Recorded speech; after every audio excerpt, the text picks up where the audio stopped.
people are doing good. Okay. So Saturday I couldn't come because office work is standard till Saturday as well, and the late night calls and all. So I thought to just meet you, and then if you have any immediate questions or something, we can try to help out. I got few comments about SQL queries and all that we will discuss today. But I would like to highlight few questions that is the interviewer generally ask in the BA's kind of roles. The I will start with that only. Okay. So I mean, you need to understand when a BA work on any project is definitely end to end he has to deliver, right?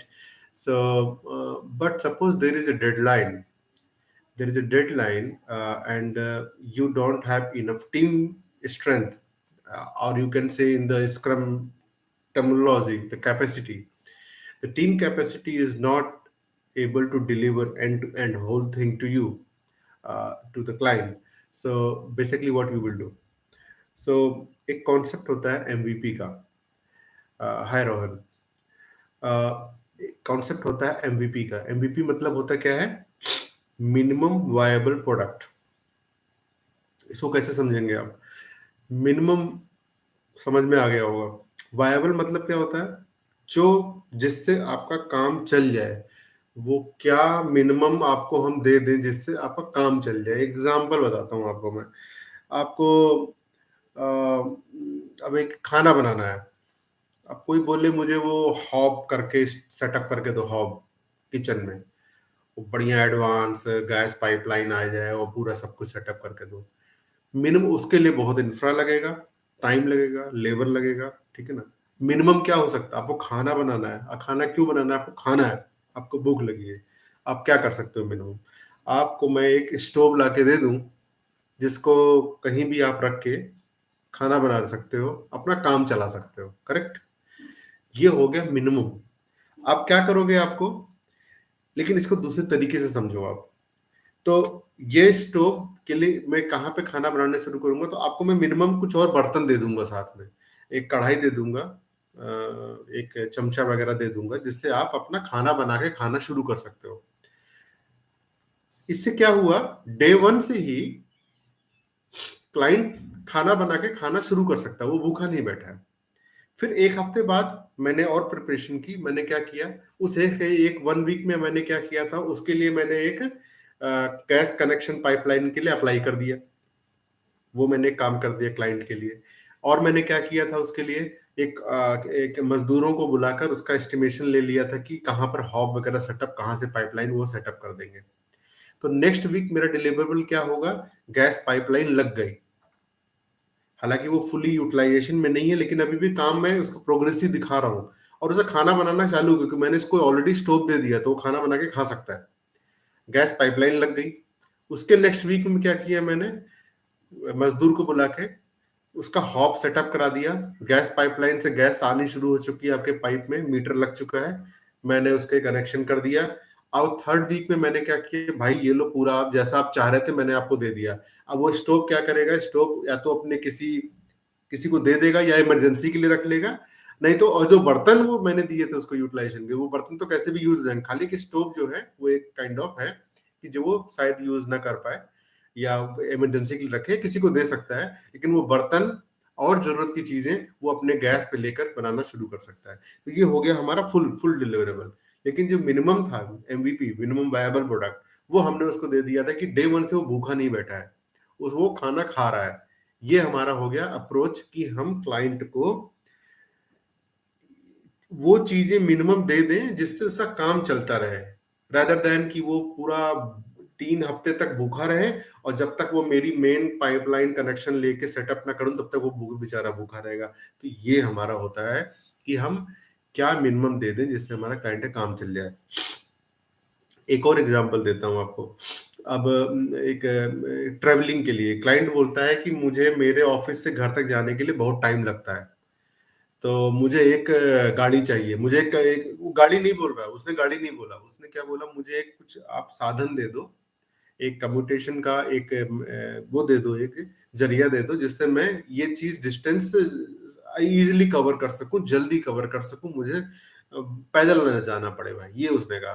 तो आप अगर day one से Mercedes गाड़ी बनाना शुरू करोगे तो उसको कितना वेट करना पड़ेगा, कितने और दिनों तक या महीनों तक उसको पैदल ही जाना पड़ेगा, बताइए। तो यहाँ पर मिनिमम वायबल प्रोडक्ट क्या हो सकता है? मैं उसको एक स्केट बोर्ड दे सकता हूँ। स्केट बोर्ड क्या किया मैंने, पहले दिन बोर्ड लाया, उसमें पहिए लगाए और करके दे दिया। तो डे वन से ही वो ऐसे ऐसे करके जो उसको 1 घंटा लगता था उसको वो 40 मिनट में कवर करने लग गया। 40 मिनट में वो दूरी, यानी कि उसका 20 मिनट बच गया। 20 मिनट उसने चाहे तो क्लाइंट हैप्पी हुआ, ओके मेरे 20 मिनट बचने शुरू हो गए हैं, ये अच्छा काम करके दे रहा है मुझे। नेक्स्ट वीक में क्या दे दूंगा उसको मैं, एक में वो दे दूंगा जो क्या होता है, बच्चे लोग घूमते नहीं है जो ऐसा रन करते हैं, जो अपना वो कौन सा मूवी था इसका, नाहिद ऋतिक वगैरह का कौन सा मूवी था वो जादू वाला, जिसमें वो ऐसे साइकिल लेके घूमते हैं वो लोग, वो दे दूंगा। तो उसका क्या हुआ, उसका आधा घंटा बचने लग गया। नेक्स्ट टाइम मैंने उसको साइकिल दे दी, साइकिल से उसको वो 20 मिनट में पहुंचने लग गया, अगर उसके 40 मिनट बचने लग गए, वो और हैप्पी हो गया। अब हमने फाइनल क्या कर दी, इन समय के साथ में हमने पीछे से काम शुरू कर रखा था ऑलरेडी, उसका मर्सिडीज है काम, वो काम रुका नहीं है, वो डे वन से स्टार्ट है। लेकिन इतने दिनों तक क्लाइंट को हम कुछ ना कुछ सेटिस्फैक्शन दे रहे हैं ताकि उसका काम चलता रहे, दैट मीन्स कि वो मिनिमम वायबल प्रोडक्ट हम उसको प्रोवाइड कर रहे हैं। और हमने उसको लास्ट मंथ में क्या किया, उसको एक मर्सिडीज कार दे दी, क्लाइंट फुली सेटिस्फाइड। अब उसे सारा टाइम बच रहा था और जो चाहिए था उसको मिल गया, और वो बहुत हैप्पी है, आपको उसने फुल पेमेंट करके आपको भी रिलीज कर दिया। तो मिनिमम वायबल प्रोडक्ट ऐसे काम करता है। कोई भी इंटरव्यू में अगर आपको पूछे what is minimum viable product, you can give some kind of example whichever I have given, or you can also generate something based on the understanding. Rahul भाई का क्वेश्चन है, how many user stories under one feature, how many feature should be under one epic. देखो ये बहुत ही, मैं कैसे बोलूंगा, ये तो वही बात होगी ना कि एक शहर में एक बिल्डिंग में मुझे कितने कमरे बनाने चाहिए, समझ रहे हैं मेरी बात को आप, एक बिल्डिंग में कितने कमरे बनाने चाहिए, या मुझे अपना एक इंडिपेंडेंट हाउस बनाना है उसमें कितने कमरे बनाऊं। तो वो तो डिपेंड करेगा ना आपकी कितनी रिक्वायरमेंट है, आपकी कैपेसिटी कितनी है, आपके घर में कितने मेंबर्स हैं, समझ में आ रही ना बात। तो अगर मेरे घर में 4 लोग हैं, तो अगर मैं सबको एक एक कमरा भी देना चाहूँ तो 4 कमरे हो गए, और एक कमरा मैंने गेस्ट के लिए रख लिया, तो 5 कमरे बना लिए, हो गया काम मेरा। सही है ना। अब मैं 10 कमरे नहीं बनाऊंगा और एक 2 कमरे भी नहीं बनाऊंगा, नहीं तो पूरी हौस पौश हो जाएगा पूरा, करेक्ट। तो जो फीचर होता है, फीचर मल्टीपल, एक फीचर मल्टीपल स्प्रिंट्स में कैरी कर सकता है। तो यूजर स्टोरी का आप ये चीज दिमाग में ध्यान रखिए, कितने भी हो सकते हैं, डजंट मैटर, एक फीचर में एक यूजर स्टोरी भी हो सकता है, जनरली होना नहीं चाहिए, नहीं तो फिर वो कहेगा फीचर। तो हायरार्की के हिसाब से आप समझिए, एपिक है, फीचर है, यूजर स्टोरी है, या डायरेक्टली एपिक है और यूजर स्टोरी लिख रहे हो आप, जो भी आप इस तरह से देख रहे हो। तो जो बड़ा है ऊपर है जो हायरार्की में, वो थोड़ा बड़ा होना चाहिए, यानी कि वो एक से ज्यादा स्प्रिंट में डिलीवर हो, ऐसा बनाओ उसको। यूजर स्टोरी, यूजर स्टोरी के लिए तो बस एक ही कॉन्सेप्ट है कि वो आपका एक एक स्प्रिंट में हो जाना चाहिए। अगर वो यूजर स्टोरी स्पिल ओवर हो रही है या स्प्लिट हो रही है दूसरे स्प्रिंट में, it means you haven't created your user story. वो इन्वेस्ट मेथड होता है, इंडिपेंडेंट, पता नहीं क्या क्या होता है, ठीक है ना। तो उसमें क्या रहता है, वो इंडिपेंडेंट होना चाहिए, एक ही स्प्रिंट में अचीवेबल होना चाहिए, उसकी कोई और डिपेंडेंसी नहीं होनी चाहिए कि नहीं ये स्टोरी होगी तभी हम कर पाएंगे, नहीं तो पहले आप उसको कर लो फिर इसको प्रायोरिटाइज करो, करेक्ट है ना। और वो क्या रहता है, टाइमली बाउंड होना चाहिए, ये नहीं कि आप उसको करते जा रहे हो 10 स्प्रिंट में खींचे जा रहे हो, ऐसा नहीं हो सकता। और वो छोटा होना चाहिए, छोटा अचीवेबल होना चाहिए, इसको हम लोग बोलते हैं अचीवेबल, क्या हम लोग विद इन वन स्प्रिंट में कर दो, ठीक है ना। जिससे हमारा वो जो वो स्प्रिंट बर्न डाउन चार्ट दिखता है ना, वो बहुत अच्छा दिखता है। अगर वो यूजर स्टोरी मल्टीपल में स्प्लिट हो रही है या स्पिल हो रही है ना, तो वो बर्न डाउन चार्ट हमारा बहुत खराब दिखता है। और मैनेजमेंट क्या देखता है, वो बर्न डाउन चार्ट देखता है, आपका जाके स्टोरी नहीं पूछेगा, वो बर्न डाउन चार्ट देखेगा, अरे क्या है गंदा का मचा रखे हो, इधर से उधर जा रहा है, इधर से उधर जा रहा है। वो एकदम स्ट्रेट लाइन फॉलो होना चाहिए, करेक्ट, और सारे जीरो हो जाना चाहिए लास्ट में। जैसे आपका टोटल स्प्रिंट का है 50 स्टोरी पॉइंट, तो एंड ऑफ द स्प्रिंट क्या होना चाहिए? 0 हो जाना चाहिए, सारा बर्न हो जाना चाहिए, करेक्ट? तो ऐसा ही है। तो एक फीचर ऐसा बनाइए कि वो 2-3 स्प्रिंट से ज्यादा ना ले। अगर प्रोग्राम इंक्रीमेंट की बात करता हूं मैं स्किल्ड एजाइल की, तो एक फीचर एक पीआई में हो जाना चाहिए, फीचर स्पिल नहीं होना चाहिए मल्टीपल उसमें। एपिक हो सकता है, एपिक थोड़ा और बड़ा होता है, तो एपिक मल्टीपल स्प्रिंट्स में फॉल कर सकता है, मल्टीपल पीआई में फॉल कर सकता है। ये आप समझिए आप। तो एपिक और बड़ा था ना, वो बहुत बड़ा रिक्वायरमेंट है वो, उसको आपने स्प्लिट किया फीचर्स में, फिर उसको स्प्लिट किया अपनी यूजर स्टोरी में। तो यूजर स्टोरी एक स्प्रिंट में हो जाए, फीचर मल्टीपल स्प्रिंट में हो जाए, और एपिक मल्टीपल पीआई में हो जाए, ऐसा समझ लीजिए आप। ठीक है ना? तो एक फीचर में 5 स्टोरी भी बन सकती हैं, 10 स्टोरी भी बन सकती हैं, 15 भी बन सकती हैं, डजंट मैटर। एक एपिक में 2 फीचर बन सकते हैं, 5 फीचर बन सकते हैं, 10 फीचर भी बन सकते हैं। ये ऐसा समझिए आप। तो ये लॉजिकल सेग्रीगेशन करना पड़ता है। अगर सोचिए बहुत, अब मेरे को 20-25 फीचर बन रहे हैं एक एपिक से, इसमें इसका मतलब भाई आप एपिक आपने बहुत ही ब्रॉड ले लिया है, तो एपिक को और थोड़ा स्पेसिफाई करिए आप, उस एपिक को ब्रेक डाउन करिए फिर, ताकि उसके अंदर 5-10 फीचर बन के हमारा काम डिलीवर हो जाए वो एपिक। अब एपिक भी एंडलेस नहीं होता है, एपिक का भी एक टाइमलाइन होता है कि आप इतने 4 महीने में 5 महीने में डिलीवर कर दोगे, करेक्ट है ना? अच्छा, अब एसक्यूएल क्वेरी पे आते हैं। एसक्यूएल क्वेरी का क्वेश्चन ऐसे पूछे जाते हैं कि वो स्ट्रेट फॉरवर्ड पूछेगा इंटरव्यूअर कि आपको कितने आपने कभी एसक्यूएल क्वेरी पे काम किया है? तो एज ए बीए आपको थोड़ा नॉलेज होना चाहिए। आप डाटाबेस इंजीनियर नहीं हो, आप सॉफ्टवेयर इंजीनियर नहीं हो, आप बीए हो, बट आपको थोड़ा अंडरस्टैंडिंग होना चाहिए कि क्या डेटा, किस तरह का डेटा किस तरह के टेबल में जा सकता है, उसकी प्राइमरी की क्या हो सकती है, फॉरेन की क्या हो सकती है, उसके डेटा टाइप क्या होते हैं, ये थोड़ा सा आपको अंडरस्टैंडिंग होना चाहिए। रोको क्वेरीज भी पूछ सकता है कि जैसे कि जॉइन क्वेरीज होती हैं, तो जॉइन क्वेरीज हम कहाँ पे यूज करते हैं? यहाँ पर मल्टीपल टेबल से डेटा हमको एक्सट्रैक्ट करना होता है। कहीं पे सेलेक्ट क्वेरी, ये सब तो नॉर्मल है, आप कुछ डेटा पुल आउट करना फ्रॉम अ टेबल, तो सेलेक्ट स्टार फ्रॉम टेबल और select first name last name from this table where you can put some condition also where first name M%N। So M% मतलब जिनके भी नाम के पहले कुछ भी रहे लेकिन एंड में फर्स्ट नेम में N रहेगा, तो वो हमारा वो डेटा को लेकर आएगा। एक होता है AM AN N M%, तो जिनका नाम N से शुरू होगा फर्स्ट नेम, उन सबको लेके आएगा। ये सब थोड़े से क्वेरीज हैं जो आप थोड़ा सा प्रैक्टिस कर सकते हो, थोड़ा सा सीख सकते हो, ऑनलाइन सीख सकते हो। ठीक है ना? और जॉइन क्वेरीज, इनर जॉइन होता है जो जो यूनिक डेटा को लेके आएगा। आउटर जॉइन होता है, लेफ्ट जॉइन होता है, राइट जॉइन होता है। तो लेफ्ट जॉइन में लेफ्ट के सारों को और राइट वाले के कॉमन को लेके आएगा डेटा को। राइट जॉइन क्या होता है? राइट वालों को पूरों को और लेफ्ट से जो कॉमन रहेगा राइट के साथ में उसको लेके आएगा। तो इस तरह का थोड़ा सा अंडरस्टैंडिंग करना पड़ेगा हमको। ज्यादा यूज नहीं होता है क्योंकि आप बेसिकली रिक्वायरमेंट पे काम करते हो। बस आपको अंडरस्टैंडिंग होनी चाहिए कि डेटाबेस वगैरह जो होता है वो हमको डेटा डेटा टाइप और ये सब चीजें देनी पड़ती है हमको रिक्वायरमेंट में। आप एक यूआई डिजाइन कर रहे हो, तो यूआई डिजाइन होगा तो वो यूआई में जो डेटा एंटर करोगे, उसे सेव करोगे, तो डेटाबेस टेबल में ही जाएगा, राइट? तो डेटाबेस टेबल में आपको मालूम होना चाहिए कि ये डेटाबेस जो वैल्यूज होंगी इसकी वो क्या हो सकती है। अब मैं बोलूंगा फर्स्ट नेम क्या हो सकता है? वैरकर। वो वैरकर बोले तो अमन कुमार वर्मा, अमन, फर्स्ट नेम अमन आ गया। Middle name same Vairkar. अगर मेरा फोन नंबर है तो फोन नंबर वैरकर नहीं रखोगे, कैरेक्टर नहीं होता उसमें, उसमें वो इंटीजर रखोगे। इंटीजर बोले तो 0 to 9 मोबाइल नंबर, करेक्ट? तो इस तरह से अब अच्छा कोई है कोई पिक अपलोड करना है, तो आप उसको स्पेसिफाई करो। अब वो पीएनजी फॉर्मेट रहेगा कि एमपीईजी नहीं रहेगा, जेपीईजी फॉर्मेट रहेगा, क्या है वो? वो डेटा टाइप भी डिफाइन कर दो, उसका साइज भी डिफाइन कर दो कि भाई 5 MB से ज्यादा का फाइल फोटो अपलोड नहीं कर सकते।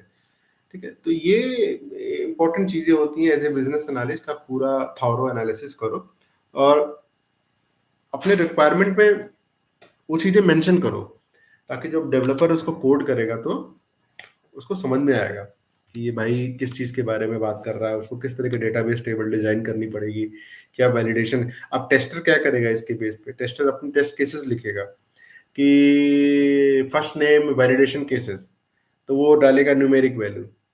न्यूमेरिक वैल्यू क्या होनी चाहिए? वो आपको वैलिडेशन मैसेज आना चाहिए, only allow alpha numeric alpha alpha alphabets, क्योंकि आपने वैर कर दिया था डेटा टाइप, करेक्ट है ना? तो ऐसे वो टेस्टिंग टीम के लिए वैलिडेशन केसेस लिखने के काम में आता है। और डेवलपर क्या करता है? वो यूनिट टेस्ट केस लिखता है अपने, उसको परफॉर्म करता है। तो आप बेसिकली हेल्प करते हो पूरी कम्युनिटी को, जो आपके डेवलपर जितने भी स्क्रम टीम है, आप सबको हेल्प करते हो बेसिकली अपने रिक्वायरमेंट से।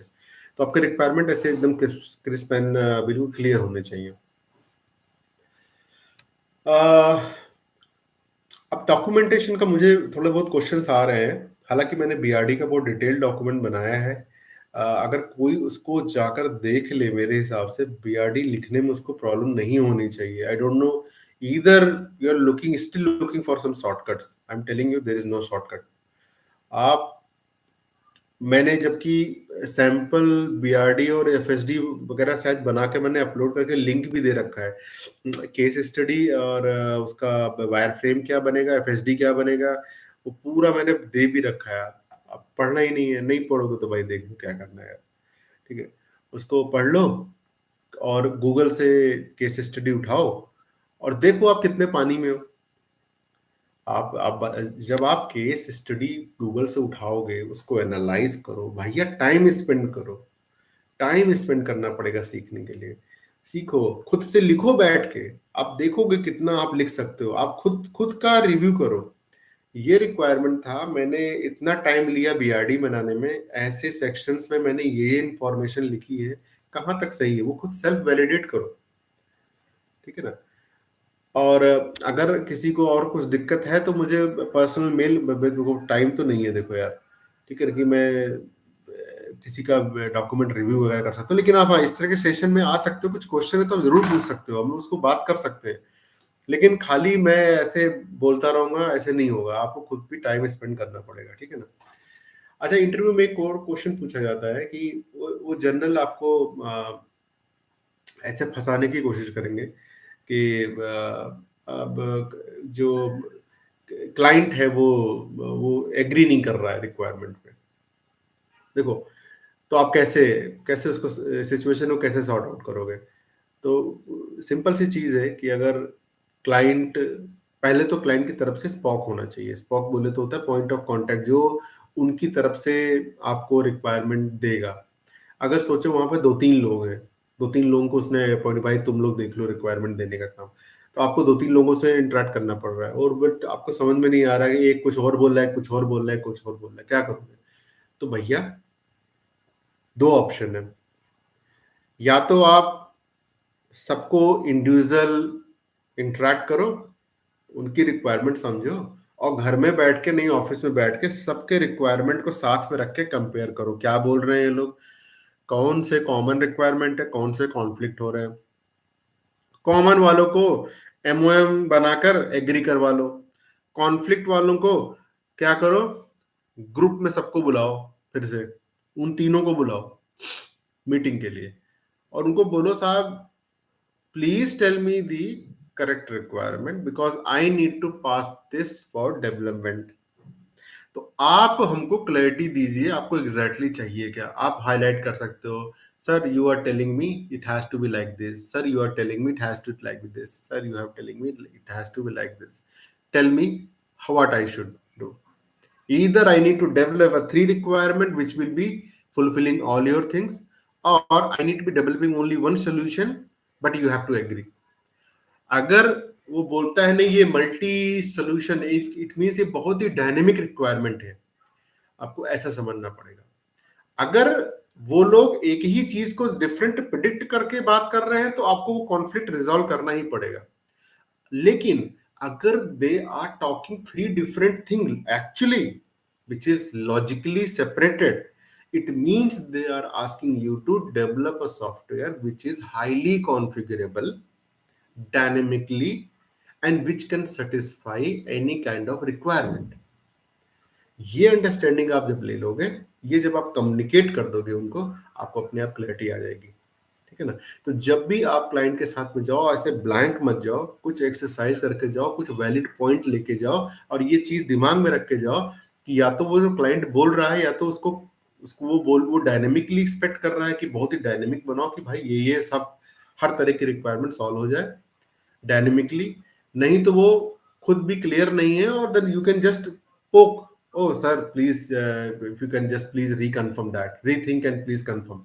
तो वो खुद भी सोचेगा अरे यार हाँ यार मैं क्या बोल रहा हूँ, मैं जो देखना चाहिए, तो खुद से सेल्फ एक्सरसाइज करके आएगा, हो सकता है अपने किसी बॉस से या लोगों से बात करके आपको क्लियरिटी दे देगा, ठीक है ना? दोनों ही सिचुएशन में आपकी ही विन है, बट ये थोड़ा सा प्रोएक्टिव काम करना पड़ता है इन सिचुएशन में क्लाइंट को टैकल करने के लिए। उनको फ्रिक्वेंटली ईमेल करना पड़ेगा, फ्रिक्वेंटली मीटिंग सेटअप करनी पड़ेगी, तब होगा, ठीक है ना? Arjun, may I know process before of requirement elicitation. ठीक है, कुछ भी नहीं है। आप पहले तो आइडेंटिफाई कर दिए स्टेक होल्डर्स कौन कौन है। स्टेक होल्डर आइडेंटिफाई होने के बाद में आरसीआई मैट्रिक्स बना लीजिए आप, कौन रिस्पॉन्सिबल है, कौन अकाउंटेबल है, कौन इन्फॉर्म करना है, किसको कंसल्ट करना है, ठीक है ना? तो आप किसी भी स्टेक होल्डर को क्लाइंट साइड के at least you can not ignore, उनको ईमेल्स में लूप करना पड़ेगा, उनको एमओएम्स में लूप करना पड़ेगा। तो ये जब आपका हो जाएगा तो क्लाइंट से आप सेटअप करिए, मीटिंग सेटअप करिए। अगर आप उनसे मिल सकते हैं इन पर्सन, सबसे बेस्ट तरीका होता है इन पर्सन इंटरेक्शन का, जहाँ पर उनकी बॉडी लैंग्वेज, उनका फेस एक्सप्रेशन और उनकी क्या कहते हैं ना, अब भाई किसी से मिल के बात करने का अलग रहता है, राइट, रदर देन हम लोग वर्चुअल बात कर रहे हैं। तो अगर अगर उनसे इन पर्सन मिलके हो सकता है, बहुत अच्छी बात है, और नहीं तो आप जो है तो इनको मीटिंग सेटअप करिए और based on some high level proposal और something you must be having, right, उसके बेस पे कुछ क्वेश्चंस रेडी कर लो भाई। देखो, क्लाइंट के पास में ब्लाइंड मत जाओ, वो बोलेगा यार इसका इंटरेस्ट ही नहीं है, ये इससे कुछ पढ़ के नहीं आया, वो कुछ बस खाली चलाया, हाँ बताइए सर क्या चाहिए आपको, वो थोड़ी दुकान में थोड़ा गए हो क्या चाहिए आपको, ठीक है? थोड़ा उनके उनके सब्जेक्ट, उनकी जो डोमेन है उसका थोड़ा नॉलेज लेके जाइए आप। अगर वो मैन्युफैक्चरिंग का है तो मैन्युफैक्चरिंग का थोड़ा पता कर लो, मिनिमम प्रोसेसेस क्या होते हैं, जैसे रॉ मटेरियल खरीदना होता है, उसको सॉर्टिंग करनी होती है, इसके बाद उसको प्रोडक्शन सेटअप में भेजना होता है रॉ मटेरियल को, वहाँ भेजने के बाद में वो रॉ मटेरियल का कैसे कैसे यूटिलाइजेशन हो रहा है, वो एक प्रोसेस, यानी कि एक एज्यूम कर लो यहाँ पर एक प्रोसेसिंग एरिया होगा, फिर वहां पर प्रोडक्शन एरिया होगा, प्रोडक्शन एरिया के बाद में पैकेजिंग होगा, फिर एक्सपोर्ट होगा, लॉजिस्टिक होगा। तो एक थोड़ा सा हाई लेवल विजुलाइज कर सकते हो, मेरा कहने का मतलब है, तब आप जाइए, ठीक है ना? तो questionnaire is a very effective tool when you go for the requirement elicitation. Please prepare then go. Okay. हाँ, डोमेन मैंडेटरी। अर्जुन का एक और क्वेश्चन है, डोमेन भैया देखो, मैं आपको फ्रेंकली बताऊं, डोमेन का रहता तो है, मतलब देखो, एज ए बीए तो मैंने तो कभी फेस नहीं किया एक्चुअली ये चीज, बट क्लाइंट जो है कभी कभी बहुत ही रिजिड हो जाता है कि नहीं नहीं, स्पेशली फिनेंस वाले मॉड्यूल्स में, फिनेंस वाले जो रहते हैं ना, वो लोग बोलते हैं यार मुझे फिनेंस वाला ही चाहिए जिसने फिनेंस के प्रोडक्ट हैंडल किए हो पास्ट में। वो क्या उनकी परेशानी है पता नहीं मुझे, बट मेरे हिसाब से अगर आप मौका दोगे and he is a good BA, he get the things easily, he is fast to grab the information, understand the process, so there is no roadblocks or problem obstacles for him।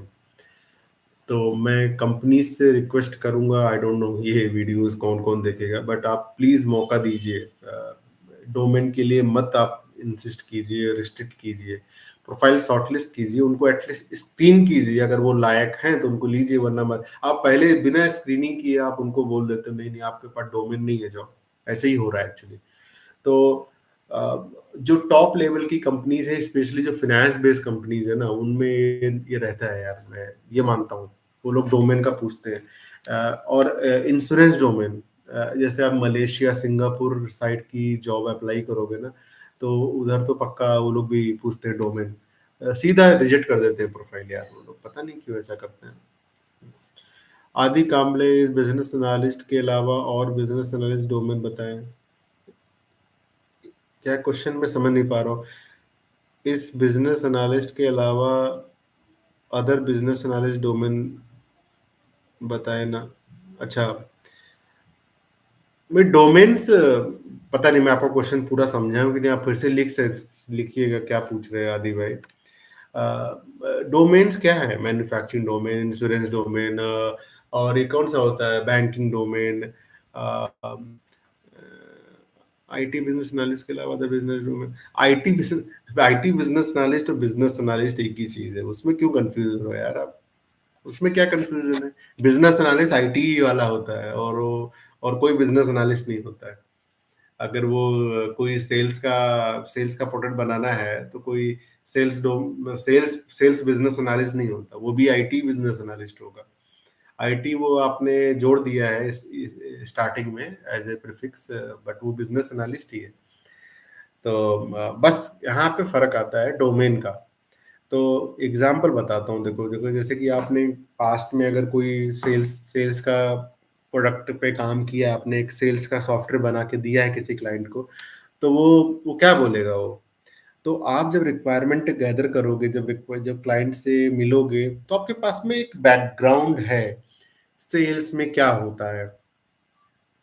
Sales में हम लोग client को approach करते हैं, cold calling करते हैं, हमारे पास में उनके लिए प्रोफाइल सेटअप करते हैं। इसके बाद वो जब वो कंफर्म कस्टमर बनने तक का भी बहुत सारा प्रोसेस होता है उसमें, सेल्स में जो आपका सेल्स फोर्स सीआरएम मॉड्यूल होता है, और दूसरे सैप के भी हैं, वो सब क्या करते हैं, यही करते हैं ना। तो ये चीजें थोड़ा सा मैंने करती, इसीलिए आई थिंक वो लोग भी पूछते हैं कि अगर डोमेन है भाई, तो उनको वो ये समझ लेते हैं कि आप जल्दी से प्रोजेक्ट पे पिकअप कर लोगे। ये थोड़ी सी अंडरस्टैंडिंग होती है। बट आई थिंक एक बार आप जब एक्सपीरियंस हो जाते हो ना, तो डजेंट मैटर यार। हो सकता है जो नया जो एक्सपीरियंस वो डोमेन का हो, वो 15 दिन में पिकअप कर ले, हो सकता है आपको 1 महीने लगे, इससे ज्यादा नहीं होता डिफरेंस। ये कंपनीज को समझना पड़ेगा यार, ठीक है ना।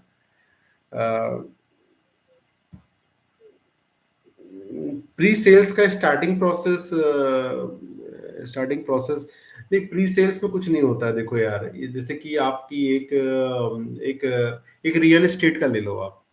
अब रियल एस्टेट में आपने अपार्टमेंट बना दिया, या बनना शुरू हो गया अपार्टमेंट आपका, तो आप क्यों बना रहे हो अपार्टमेंट? उसको सेल करना है, करेक्ट। तो आपकी सेल्स टीम सेटअप करोगे आप। सेल्स टीम सेटअप करने के बाद क्या करेगा वो सेल्स टीम का काम क्या रहेगा? कस्टमर लाना। कस्टमर लाना, और उनको ऐसा करना कि वो आपके फ्लैट्स खरीद ले। यही ऑब्जेक्टिव है ना, ताकि आप कंपनी को पैसा दिलवा सके जो उन्होंने इन्वेस्ट किया है उस बिल्डिंग को बनाने का, करेक्ट है ना। ऑब्जेक्टिव यही है ना। एज ए सेल्स एग्जीक्यूटिव और सेल्स मैनेजर आप क्या करना शुरू करोगे? आप देखोगे, मार्केट रिसर्च करोगे। आप किसी थर्ड पार्टी जो सर्विसेज होती है उनके साथ टाई अप करोगे, वो आपको क्या हाई इंडिविजुअल जो नेटवर्थ के लोग होंगे उनका कॉन्टैक्ट्स आपको दे सकते हैं। ये एक तरीका है। नहीं तो आप फेसबुक पे जा सकते हो, नहीं तो आप जो है, आप जो है सेल्स वालों क्या करते हैं, वो लोग भी घूमते रहते हैं इधर उधर, पंपलेट पंपलेट देखा होगा, पंपलेट वगैरह बच्चों के हाथ में भिजवाते रहते हैं, वो लोग खड़े रहते हैं रोड पे या जहाँ पे है, और मॉल के बाहर, शॉपिंग सेंटर के बाहर है, या जो मॉर्निंग ट्रैक जहाँ पे लोग करते हैं वहां पे। तो इस ये सब तरीके होते हैं कांटेक्ट लेने के। ये हमारे होते हैं पोटेंशियल कस्टमर्स, ये अभी तक कस्टमर बने नहीं है। तो हम लोग और से एक सेल्स टीम कस्टमर केयर की बैठा दी जाती है, चलो भाई शुरू हो जाओ कॉल करना। उनके पास में वो लोग ले लेते हैं कहीं से उठा के, जिनका इनकम टैक्स रिटर्न अच्छा है ना, वो लोग उठा लेते हैं डेटा कहीं ना कहीं से पैसे देके। पूरा डेटा बिकता है यार, हमारा आपका डेटा सबका बिका हुआ है हमारे जानकारी के बगैर। वो बहुत आपके पास आते होंगे कॉल्स ना, क्रेडिट कार्ड ले लो, क्रेडिट कार्ड वाले पागल है। क्रेडिट कार्ड वो जो अपना ये रोड पे झाड़ू मारता है उसको क्रेडिट कार्ड का फोन आता होगा क्या? आपको लगता है क्या कभी? है? आप खुद ही सोचिए जरा एक बार, है? या जो सब्जी पे सब्जी वाला है या फ्रूट सेलर है, उसको क्रेडिट कार्ड का फोन आता है क्या? जरा पूछना कभी एक बार मौका लगे तो, अपने लोकल एरिया में क्या भैया आपको कभी क्रेडिट कार्ड का आया कि बनवा लो करके? नहीं आएगा। वो उन्हीं को फोन करते हैं जिनको, जिससे लगता है कि उनको काम बन जाएगा, वो क्रेडिट कार्ड बनवा लेगा, वो हैसियत रखता है क्रेडिट कार्ड का यूज करने का और क्रेडिट कार्ड के अमाउंट को रीपे करने का, वो उनको ही फोन करेंगे। तो ये सब डेटा आप ले लेते हैं। वो लोग कोल्ड कॉलिंग शुरू करते हैं, hi sir, we are having a good venture in this area which is very near to the hitech city, we have a good hospitals near schools and all that, would you like to interest and all that. ठीक है, तो वो customer बोलेगा नहीं नहीं भाई मेरे already है, मैं नहीं ले रहा हूँ। दूसरा कस्टमर हो सकता है इंटरेस्टेड हो सकता है वो already he was looking for that, और आपने मौके से उसको फोन कर दिया, तो वो आपके हॉट लिस्ट में आ गया। तो कोल्ड कॉलिंग होता है। इसके बाद आपका, अभी तक वो कस्टमर नहीं है लेकिन आपने उसको कुछ पोटेंशियल कस्टमर लिस्ट में डाल दिया है। पोटेंशियल कस्टमर लिस्ट को क्या करना होता है, फिर फॉलो अप करना होता है। जिसने रिजेक्ट कर दिया कोल्ड कॉलिंग लिस्ट से, वो तो निकल गया, आप उसको दोबारा फोन नहीं करोगे। उस कोल्ड कॉलिंग से जो बन के लिस्ट आ गई पोटेंशियल की, उनको फिर से फॉलो अप करोगे। सर हमारी लास्ट वीक बात हुई थी, आपने बोला था फोन करने का, तो if you really want to visit our site please come. वो फिर से, अच्छा एक काम करो, नेक्स्ट वीक शेड्यूल कर दो मेरा, आप उसको नेक्स्ट वीक डाल दो। ये सारा आप कहाँ कर रहे हो? ये एक्सेल शीट में नहीं कर रहे हो, ये सीआरएम सेल्सफोर्स सिस्टम में कर रहे हो। वहां पे आप कस्टमर के मिनिमम डिटेल डाल देते हो, उनका फोन नंबर डाल देते हो, नेक्स्ट नेक्स्ट कॉलिंग डेट डाल देते हो वहां पे, ठीक है ना, उनका हैप्पी बर्थडे वगैरह है वो डाल देते हो, तो उनका हैप्पी बर्थडे विश कर दोगे आप। ये सब बिल्डअप होता है, रिलेशनशिप बिल्डअप कर रहे हो आप। इसके बाद जब वो एक यही करते करते करते 2-3 राउंड होता है, इसके बाद आपके कस्टमर आपको इसे बोलते हैं प्रोस्पेक्ट, प्रोस्पेक्ट चल रहा है। जब प्रोस्पेक्ट कंफर्म हो जाता है तो कंफर्म कस्टमर बन जाता है। कैसे? He really given you some amount, advance amount, और उसने एक फ्लाइट को बुकिंग करने का बुकिंग अमाउंट दे दिया है, तो उसका सेल डीड बन गया है, कुछ agreement of sale, sale deed नहीं, एग्रीमेंट ऑफ सेल। इसके बाद में जब जैसे जैसे इसके बाद में वो प्रोग्रेस होगा फ्लैट का काम, तो वो आपको और पैसा देता जाएगा, हाउस लोन वगैरह, होम लोन वगैरह करवा के वो दे देगा, और फिर आपका काम हो जाएगा। तो ये जो ट्रैकिंग है पेमेंट की, वो भी हमारे सीआरएम से हो जाती है, सेल्स फोर्स से। ठीक है ना? तो यही है ना? और क्या पूछा है?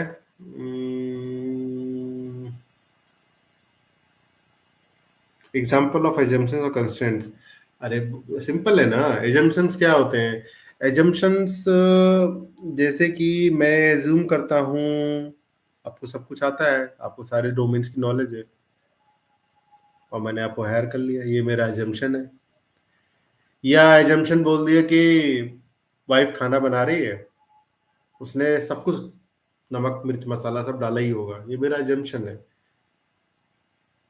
और जब एजम्पशंस रॉन्ग हो सकते हैं, आप ना समझिएगा। और आईटी प्रोजेक्ट के हिसाब से बोलता हूँ कि मैं एज्यूम करता हूँ जो हमारे इस सॉफ्टवेयर सिस्टम के यूजर हैं, वो इतने तो ट्रेंड है मिनिमम कि वो उनको मालूम है लैपटॉप ऑन कैसे करना है, एप्लीकेशन में लॉगिन कैसे लेना है, एप्लीकेशन पे काम कैसे करना है। ये मेरा एक एजम्पशन हो गया, करेक्ट है ना? कंस्ट्रेंट क्या हो गया? कंस्ट्रेंट होता है कि जब तक ये चीज ना हो तब तक मेरा ये काम नहीं बनेगा। तो जब तक मैं एज्योर कोई भी आईडैम सिस्टम, यानी कि यूजर ऑथेंटिकेशन, लॉगिन ले तो ऑथेंटिकेशन होता है ना यूजर का, उसका यूजर नेम पासवर्ड सही है कि नहीं, तो मेरा लॉगिन पेज तब तक काम नहीं करेगा जब तक वो ऑथेंटिकेशन सर्विस बैकएंड में रन नहीं कर रही होगी। ये मेरा हो गया कंस्ट्रेंट। कंस्ट्रेंट को आप डिपेंडेंसी भी बोल सकते हो, आपके किसी दूसरे काम के ऊपर डिपेंडेंसी, वो भी आपका कंस्ट्रेंट हो गया। कंस्ट्रेंट ये हो गया कि आपको पतंग उड़ानी है तो बारिश नहीं होनी चाहिए, करेक्ट है ना? बारिश हो रही होगी तो क्या पतंग उड़ाओगे यार? वो मेरा कंस्ट्रेंट हो गया। अब एजम्पशन, एक और एग्जांपल, मैं मार्केट में जा रहा हूँ, एज्यूम कर रहा हूँ कि वहां पे एक शॉप खुली होगी मेरी, वो मेरा एजम्पशन है। वो पूरा होगा कि नहीं होगा ये क्लियरिटी नहीं है मुझे, लेकिन एज्यूम कर रहा हूँ, हाँ भाई कल तो खुला था, आज भी खुला होगा इस टाइम, ये मेरा एजम्पशन है। तो एजम्पशन और कंस्ट्रेंट में थोड़ा बारीक डिफरेंस है, एजम्पशन आप जो एज्यूम करते हो, जिसके बेस में आप चीजें डेवलप करते हो, आप एज्यूम करते हो ये चीज वहां पे होगी। और दूसरा, जैसे कि एज्यूम करो आप सॉफ्टवेयर आपने बना के दे दिया, आप एज्यूम करो क्लाइंट के पास में एक आईटी इंफ्रा रहेगा, अपने यूजर्स को कंप्यूटर देगा और उनको बेसिक अंडरस्टैंडिंग होगी कैसे ऑपरेट करना, यही हमारा एजम्पशन है, ठीक है ना। तो इस पे कंस्ट्रेंट क्या हो गया कि हमारा इंटरनेट बैंडविड्थ इतनी होनी चाहिए मिनिमम, ये हमारा कंस्ट्रेंट है। हमारा सॉफ्टवेयर रन करता है मिनिमम 50 एमबीपीएस की बैंडविड्थ पे, ये हमारा कंस्ट्रेंट है, ये हमारा एजम्पशन नहीं हो सकता, ये कंस्ट्रेंट है, ये आप बता रहे हो। कंस्ट्रेंट को फुलफिल करना क्लाइंट की जिम्मेदारी होती है, और एजम्पशंस को आप उनके साथ में क्रॉस वेरीफाई करोगे। Assumptions is something necessarily they have to implement something, but assumptions they need to keep ready something. Okay, थोड़ा बारीक बारीक डिफरेंस है, बट आपने रियल टाइम में भी आप उसको कर सकते हो, ठीक है ना। मैंने आई थिंक रियल लाइफ और दोनों आईटी के दोनों एग्जांपल दे दिए आपको, ठीक है ना। आप तो कंस्ट्रेंट जो होता है वो कोई दूसरे रिक्वायरमेंट की डिपेंडेंसी भी कंस्ट्रेंट होती है। जब तक वो नहीं पूरी होगी, मेरी रिक्वायरमेंट को मैं रिलीज नहीं कर सकता हूँ, ये भी कंस्ट्रेंट है, एजम्पशन नहीं, कंस्ट्रेंट है। यहाँ मैं बिल्कुल श्योर हूँ कि ये मेरा रोड ब्लॉकर है, ये मेरी रिक्वायरमेंट है, जब तक नहीं होगी नहीं मैं कर सकता हूँ। एजम्पशन होता है आप कुछ कुछ कुछ आपको मालूम नहीं है, आप एज्यूम कर रहे हो कुछ। एजम्पशन एक और एग्जांपल बताता हूँ।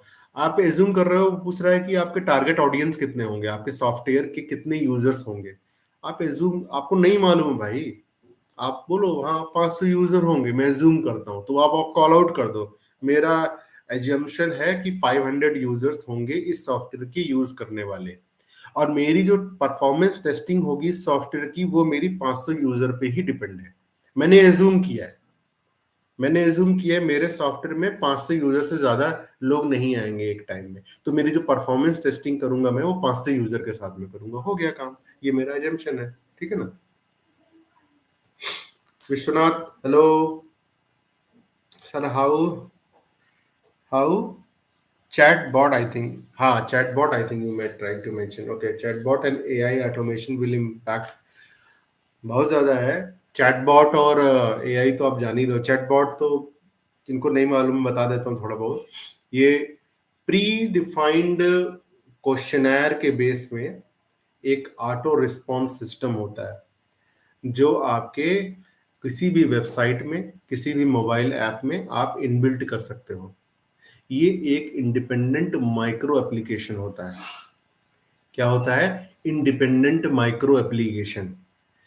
कोई इंडिपेंडेंट माइक्रो एप्लीकेशन के अपना डेटाबेस होता है, अपनी इंटेलिजेंस होती है, अपने रिस्पांस सिस्टम्स होते हैं, जिसको आप किसी भी दूसरे सिस्टम के साथ में इंटीग्रेट कर सकते हो विद मिनिमम कस्टमाइजेशन। अब एआई क्या होती है? Chat chat GPT. ए भाई, चैट जीपीटी क्यों लिख रहे हो आप लोग? मेरे को नहीं मालूम है। चैट बॉट ना, ओपन एआई कुछ है क्या? चैट बॉट के अलावा चैट जीपीटी भी कुछ होता है भाई? I am not aware about that. ChatGPT ये क्या होता है भाई? अच्छा, optimisation language model and for dialogue. भाई दुनिया के आ रहे हैं पता नहीं क्या क्या भाई, मुझे भी नहीं मालूम इतना तो यार। We have trained a model to call ChatGPT, which interacts with a conversational way to dialogue format, maker GPT answers question. Same thing है यार, सेम थिंग है ना, सेम थिंग है यार। ये भी क्या कर रहा है? आपके आपकी आपकी जो क्वेश्चंस हैं उसको थोड़ा सा एनालाइज करके उसके हिसाब से थोड़ा सा अब पावर बीआई में भी एआई इन बिल्ट है। देखो पावर बीआई में आप वहां पर पूछोगे मेरा कितना, आपने वहां पर सेट कर दिया है कि मेरा नेटवर्थ को मैंने बोल दिया मैं कि कितना मेरा फायदा, कितना मुनाफा, कितना हुआ, तो अपने मुनाफा टाइप करोगे तो ऑटोमेटिक रिजल्ट दे देगा। तो ये सब एआई और मशीन लर्निंग का ही, एमएल का काम है। ये लर्न करेगा आपके बिहेवियर से, आपके इनपुट से लर्न करके आउटपुट देता रहेगा, ठीक है ना। इट्स अ ट्रेंड वन किसके बेसिस पे ट्रेंड होगा यार? वो हर एक कंपनी का अपना सेट ऑफ क्वेश्चंस होंगे, ट्रेंड वन, जब आप कहते हो ना ट्रेंड वन मतलब आपने उसको ऑलरेडी ट्रेन कर रखा है किसी पर्टिकुलर डोमेन के कॉमन क्वेश्चनर पे। अब मैं एग्जांपल लेता हूं, अगर मैं कोई एक चैटबॉट है किसी बैंकिंग सिस्टम के साथ में इनबिल्ट कर रहा हूं, तो बैंकिंग सिस्टम में क्या कॉमन क्वेश्चंस हो सकते हैं, वो मैं इनबिल्ट करके अपने अपने चैटबॉट को ऑलरेडी लर्न करा चुका हूं, तो उसको दोबारा लर्निंग की जरूरत नहीं होगी। उसको मालूम है, अगर उसने how to open a new account, उसको मालूम है क्या ऑप्शंस प्रोजेक्ट करने हैं उसको, तो वो डोमेन स्पेसिफिक ऑलरेडी ट्रेंड है। बट आपको लगता है क्या कि कोई चैटबॉट है, चैट जीपीटी जो भी है, इस सारे डोमेन के ट्रेंड होगा? वो किसी भी सिस्टम में विदाउट कुछ भी मिनिमम लर्निंग के बगैर में कुछ न्यू क्वेश्चंस के साथ में वो पहले से ही सारे कुछ ट्रेंड रहेगा, रिस्पॉन्स उसके पास में है? मेरे हिसाब से तो भाई नहीं हो सकता कि एक चैटबॉट है वो आपका फाइनेंस डोमेन में भी वर्क कर रहा है, बैंकिंग में भी वर्क कर रहा है, इंश्योरेंस में भी काम कर रहा है, प्रोडक्शन मैन्युफैक्चरिंग में भी काम कर रहा है, सीआरओ इंडस्ट्री में भी काम कर रहा है। ऐसा नहीं होता है। सबकी अपनी टर्मिनोलॉजीज होती हैं, जो हम लोग की जो बोलते हैं ना, उसको बोलते हैं जो एरोनिम्स होते हैं, एरोनिम्स वगैरह, ठीक है ना, तो उनके अपने अपनी टर्मिनोलॉजीज होती हैं। अभी मैं बोलूंगा एनोनिमाइजेशन, अब एनोनिमाइजेशन अगर चैटबॉट को मतलब नहीं मालूम है तो वो कैसे करेगा? चलो, एनोनिमाइजेशन एक मेथड होता है जहां पर हम कस्टमर की पर्सनल इंफॉर्मेशन को हाइड करते हैं, उसको बोलते हैं एनोनिमाइजेशन टेक्नोलॉजी, जो सीआरओ वगैरह में यूज होती है मैक्सिमम, सीआरओ इंडस्ट्री। तो ये मान सकता हूं कुछ होगा, बहुत ही ट्रेंड होगा, लेकिन हर डोमेन में फिट नहीं हो सकता। आप जब उसको इंटीग्रेट करोगे अपने सिस्टम में, अपने अपने डोमेन के सिस्टम में, तो कुछ ना कुछ इनपुट, कुछ ना कुछ सोर्स डेटा उसको देना पड़ेगा, so that it can analyse that new thing also along with the existing one. That only possible. I am talking based on the kind of realistic, analysis. It's not something somebody is saying something you just kind of blindly believe on that. बाकी रोज कुछ ना कुछ नया आ रहा है। मैं फिर बोलूंगा, बीए चैटबॉट आपका क्लाइंट से इंटरेक्ट नहीं कर सकता, एआई एमएल आपका क्लाइंट से इंटरेक्ट नहीं कर सकता। वो एक ह्यूमन ही समझेगा कि भाई उसको चाहिए क्या, वो कोई जो जिसको रिक्वायरमेंट चाहिए वो हम किसी न किसी को बताएगा, एक्सप्लेन करेगा। इसके बाद में with the help of AI ML model you can generate some kind of recommendations, you can build up some data, you can build up some analysis. That is something different. But requirement analysis, requirement gathering, analysis and documentation is something, it's forever. Okay, नहीं करेगा। वही मैं explain किया अभिषेक भाई, just अभी explain किया मैंने। ये जितना भी आने दो, ये सारे माइक्रो एप्लीकेशंस हैं, आई एम टेलिंग यू। जितने भी चैट जीपीटी और जो भी है सब, ये सारे वही हैं। ये अपने आप से कुछ नहीं करेंगे जब तक हम उसको किसी सिस्टम के साथ में इंटीग्रेट ना करें और उसको उसकी सिस्टम के रिक्वायरमेंट के हिसाब से ट्रेन ना करें, यानी कि उसको इनपुट ना दे। वो अपने आप से नहीं कैप्चर कर सकता है। या तो हम उसको एज ए इंटीग्रेट करके छोड़ देंगे साल भर के लिए या 6 महीने के लिए, और जो लोग, वो रिस्पॉन्स नहीं देगा, लेकिन जो कुछ हम लोग यूजर्स को कोई भी क्वेरी डालेगा ना उस पर, जैसे मैंने बोला what is my name, where your branch is located, these kind of questions, it will keep on absorbing, it will keep on storing, and later slowly it will learn, okay, these kind of questions coming me, what should my response? So that's the machine learning will do based on this input data. This is the new data for that system, right? So then it will generate some response. Yes, this is the nearby branch.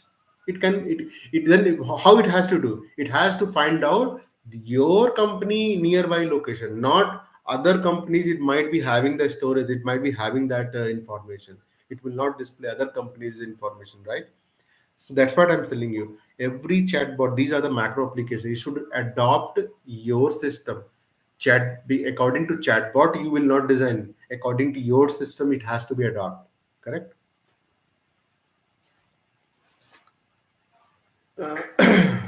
Okay, so I think आज हम लोगों ने काफी बात किया। और देखिए, ये चीजें पढ़ते रहिए, ये इससे क्या होता है, अच्छा रहता है। ये लर्निंग है, ये पूरा लाइफ लर्निंग ही है, देखो, और कुछ नहीं है।